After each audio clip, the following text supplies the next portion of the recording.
In today's video, we'll be taking a look at many cancelled locations in the Resident Evil series. So without any delays, let's begin, starting with Resident Evil 0. According to the Resident Evil archives, Resident Evil 0 had a fair amount of rooms that were cut during its development, and these are some of the concept art illustrations showing us what was meant to be included at the training facility. And after analyzing each image, I believe the only locations that seem to be excluded are the firing range room, the shower room, the broadcast room, and I don't recall seeing a classroom either. Some areas do look like they were deeply altered, such as Marcus's office and the collector's room. The concept art is more interesting than the final product. Both rooms are not as interesting to explore when viewing them for yourself, so I would have preferred the looks of the concept art over what they gave us. The surveillance room in the training facility basement was likely the room where both William and Albert were located at when they were interrupted by James Marcus. But it doesn't appear anywhere in the map, so it doesn't make sense as to where it should have been placed, unless it was a secret room, which, in that case, it would make sense. Lisa Trevor's face collection in Resident Evil 1 Remake. When exploring through Lisa's cabin and underground shelter, we see a collection of dolls and piled up chairs, with many candles lit everywhere. But did you know that there were also meant to be piles of human fragments on the table, such as teeth, bones, and a collection of torn faces from the victims that Lisa attacked after searching for her mother? I know that after reading every file, you'll come across the information regarding Lisa and the female researchers that she attacked after they tried to trick her into thinking that one of them was her mother. But we never got to come across any of the evidence, except for the faces wrapped around Lisa's head. But wouldn't this have been one of those most shocking things to discover in this remake? Finding a blanket which can be removed just to discover a pile of human heads or just torn off faces, next to a cabinet displaying more faces, bags of teeth scattered around a table. And if this were to be included, it would be more shocking if the devs included female zombies around the Umbrella Lab with their faces torn off, letting us know that these were some of the researchers that were attacked by Lisa Trevor before things got even worse than they already were. Two other locations that were shown in the beta stages of the game was this burning building and the rainy pathway outside the mansion. We've already discussed these in the video analyzing the cut content from the beta prototype of this remake, and I'm still curious as to why the devs went as far as creating them, but never including them. I think they were possibly made to display the graphical effects of the flames on the burning building and the rain and thunder effects for the outside location, but I have some doubt that they would have gone this far just to show us something that would not be utilized in the final version of the game. So what exactly were we originally meant to explore? Is it possible that this unused pathway would lead us towards an all-new separate location such as an abandoned church? And explore an area which could have been where Lisa stored the faces of her victims?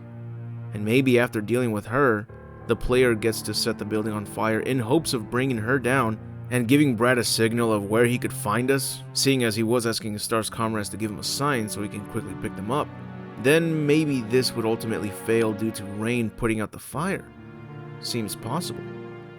When it comes to Resident Evil 1.5, there are so many locations that were cut from the final product, which is downright insane when you see that Capcom nowadays would never choose to remove assets and locations that were already complete. So it's incredible and disappointing at the same time when you see that there are numerous locations that we could never explore since they were only shown in the trailers and gameplay demonstrations of 1.5.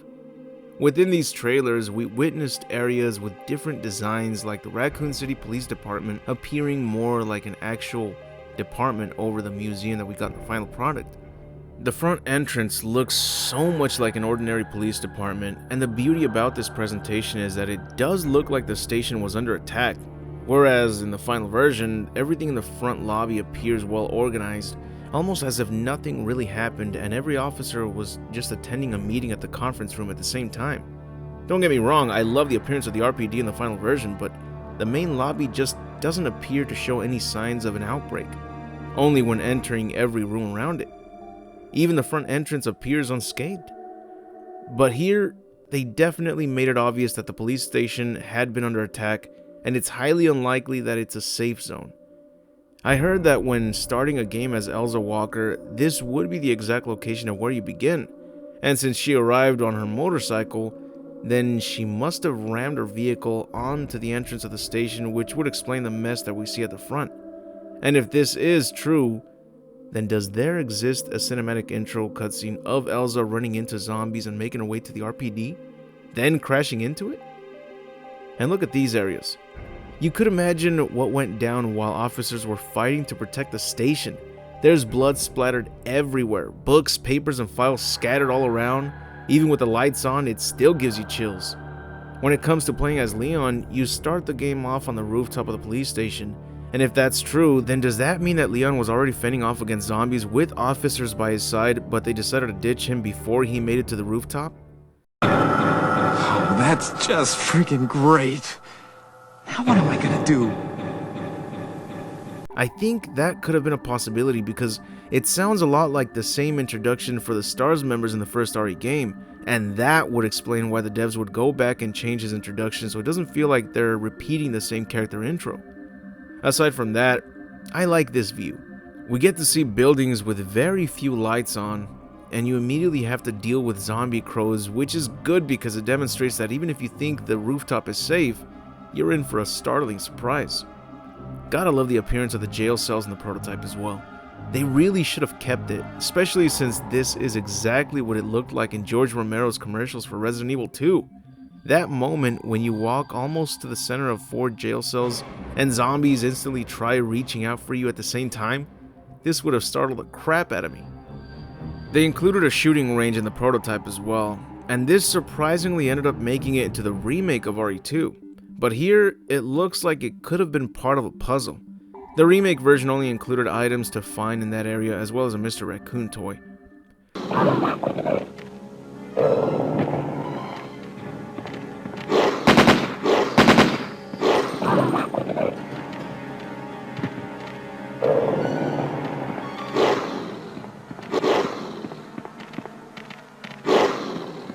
The sewers had a different appearance, and they even threw in a puzzle where water quickly flows and the player must outrun it and reach the door up ahead, otherwise it would likely result in instant death. But also in the sewer location, we see that zombies can climb up ledges. That may not sound like a big deal, but in the final version, we never see zombies climb up a platform. So by altering the appearance of the sewers, we never got to see if any zombies in RE2 could actually climb up a platform. There's a warehouse where you encounter William Birkin in his G-mutated prototype form, and if he appears around the same time as in the final version, then this warehouse would be in between the RPD and the Umbrella Lab.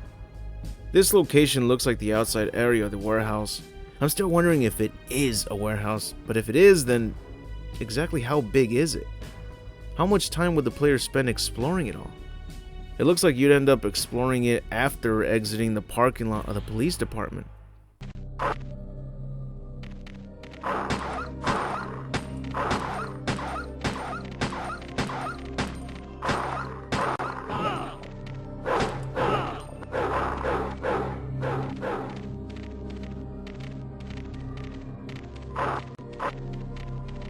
Here, it looks like the parking lot would have played a much bigger role in the story, possibly connecting us to this warehouse, and maybe you'd also end up encountering those infected gorillas since they'd all end up being transported through a big cargo load. That would also explain the complete massacre that we see in this area, right? The Umbrella Lab has some altered areas, and it looks like this would be where you'd encounter that man-spider hybrid thing that was sadly cancelled for the final version. It's crazy to see how very few locations were kept the same for the final version. The Umbrella Lab has more recognizable locations than anything else. Heck, there's this one area that was almost kept the same as you can recognize it for the final version, but it looks slightly different. I wonder why they decided to rework on it if it's practically the same as before. Lucinda is live on the scene in our helicopter. We take you there now. Lucinda? This is really happening in Raccoon City, ladies and gentlemen. Obviously,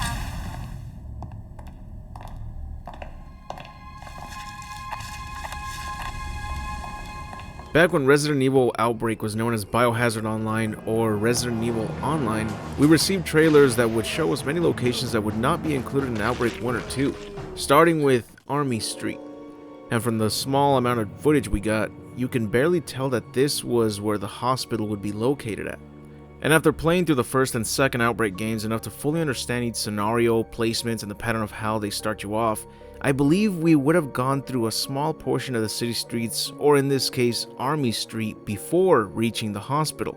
After all, the introduction of the Hive scenario is only 12 seconds long, and it would explain why the introduction has countless zombies trying to enter the hospital. I think the players would be forced to enter this building in hopes of finding sanctuary, but we'd experience this ourselves, kind of like how in the flashback scenario, we go through the Arklay Forest for about a minute before spending the entire time at an abandoned hospital. Perhaps Dr. Hirsch or one of the nurses would be outside of the front doors, heeding the survivors to take shelter inside the hospital.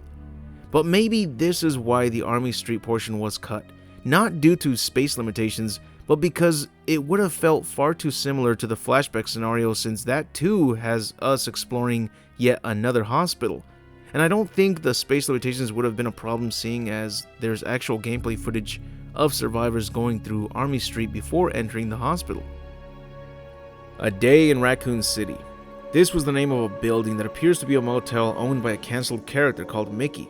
And according to sources at the Resident Evil wiki page, this motel was meant to be its own scenario, which would likely be a part of the third Outbreak installment, Resident Evil Outbreak File 3.